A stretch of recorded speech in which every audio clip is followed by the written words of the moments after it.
नमस्कार, the Bihar top देख रहे हैं आप और आपके साथ मैं हूं विकास कुमार। पहले मुसलमानों को 75 और अब महिलाओं को 40 टिकट देने के प्रशांत किशोर के फैसले ने सियासी तापमान को बढ़ा दिया है। जी हां, बिल्कुल सही सुन रहे हैं आप। प्रशांत किशोर के 40 टिकट महिलाओं को देने के फैसले ने अब बिहार के सियासी तापमान को पूरी तरह से बढ़ाकर रख दिया है। कैसे ये नीतीश और तेजस्वी दोनों के लिए टेंशन बनने जा रहा है, आइए हम अपने स्पेशल रिपोर्ट में आपको बताते हैं। तो आपको बता दें कि इसी वर्ष महात्मा गांधी की जयंती के दिन राजनीतिक पार्टी का ऐलान करने जा रहे प्रशांत किशोर ने बिहार के कई सियासी दलों की टेंशन बढ़ा दी है। पीके ने ऐसा फॉर्मूला तैयार किया है जिससे कई पार्टियों में हलचल मच गई है।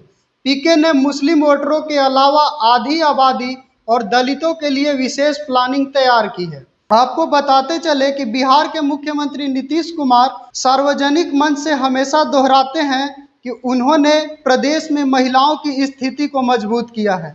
वे लगातार कहते हैं कि 2006 में बिहार में महिलाओं को स्थानीय निकायों और पंचायतों में 50% आरक्षण दिया गया।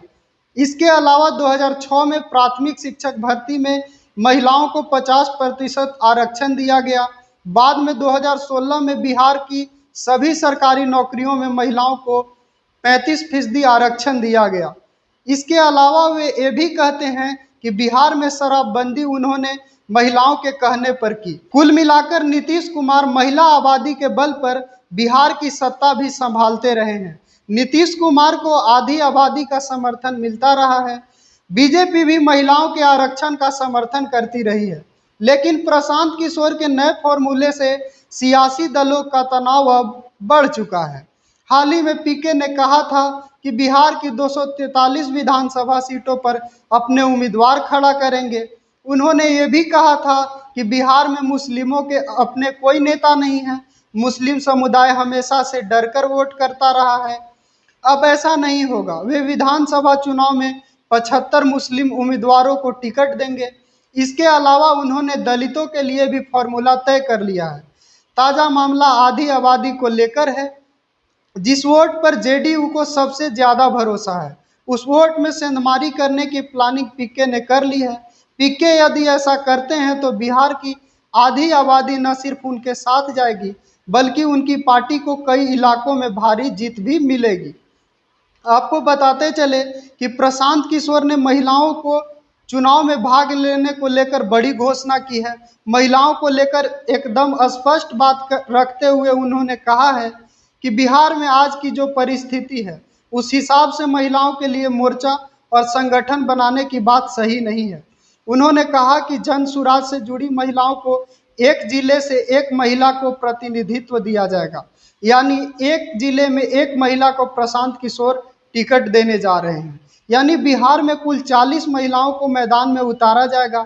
उन्होंने अपने पैनल से कहा कि बिहार के अलग अलग जिलों में ऐसी महिला को बाहर आने की ज़रूरत है जो समाज के लिए बेहतर काम कर सके। आज तक बिहार के इतिहास में किसी भी दल में 30 महिला विधायक भी नहीं बनी है। हम जन सुराज वाले लोग 40 की बात कर रहे हैं। आपको गौरतलब हो कि प्रशांत किशोर ने अपने संबोधन में बताया कि बिहार के लोगों के सामने कम से कम एक महिला नेत्री को एक जिले से प्रतिनिधित्व दिया जाए। मैं ये साफ कर देना चाहता हूं कि एक जिले में 2 महिला नेता अच्छी हुई तो इसका मतलब ये नहीं कि बढ़ाया नहीं जाएगा।